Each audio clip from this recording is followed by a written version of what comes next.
গণহত্যা মামলায় দণ্ডপ্রাপ্ত ও পলাতক শেখ হাসিনার বিচার প্রক্রিয়ায় কোনো আইনজীবী নিয়োগের সুযোগ নেই বলে জানিয়েছেন ট্রাইব্যুনালের চিফ প্রসিকিউটর আমিনুল ইসলাম।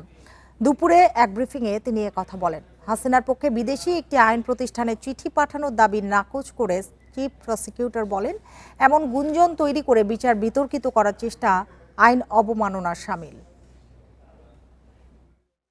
জুলাই গণহত্যার মামলার মৃত্যুদণ্ডের সাজা মাথায় নিয়ে ভারতে অবস্থান করছেন সাবেক প্রধানমন্ত্রী শেখ হাসিনা। তবে খবর বেরিয়েছে, ট্রাইব্যুনালের রায়ের বিরুদ্ধে আইনগত পদক্ষেপ নিয়েছেন তিনি। একটি বিদেশি ল ফার্মকে দিয়ে আন্তর্জাতিক অপরাধ ট্রাইব্যুনালে হাসিনা চিঠি পাঠিয়েছেন বলে দাবি করেছেন তারই দলের নেতা মোহাম্মদ এ আরাফাত। ট্রাইব্যুনালে আসামির অনুপস্থিতিতে বিচার করে আন্তর্জাতিক আইন এবং ন্যায্য বিচারের মৌলিক মানদণ্ড লঙ্ঘন হয়েছে বলে দাবি করেছেন শেখ হাসিনা। 200-র বেশি সার্ভিস ও ফিচারে লেনদেনের সব বিকাশ অ্যাপে সম্ভব। যদিও চিফ প্রসিকিউটর বলছেন, এমন কোনো চিঠি ট্রাইব্যুনালের হাতে আসেনি।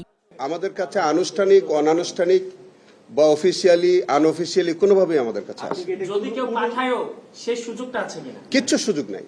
আমি তো এক কথাই বললাম যে একজন ফিউজিটিভের পক্ষে অন্য কেউ কথা বলতে পারেন না, তিনি নিজেও পারবেন না।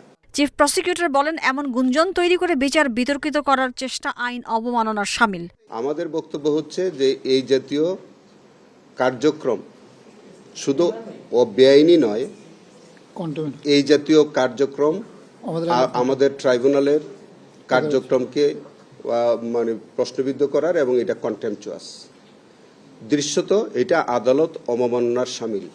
এদিকে জুলাই হত্যাযজ্ঞের একটি মামলায় মানবতা বিরোধী অপরাধের অভিযোগে সাবেক মন্ত্রী হাসান মাহমুদ সহ 22 জনের বিরুদ্ধে প্রসিকিউশনের কাছে তদন্ত প্রতিবেদন দিয়েছে তদন্ত সংস্থা। এছাড়া হাসানুল হক ইনুর মামলার পুনঃ তদন্ত চেয়ে করা আবেদন খারিজ করেছে ট্রাইব্যুনাল 2।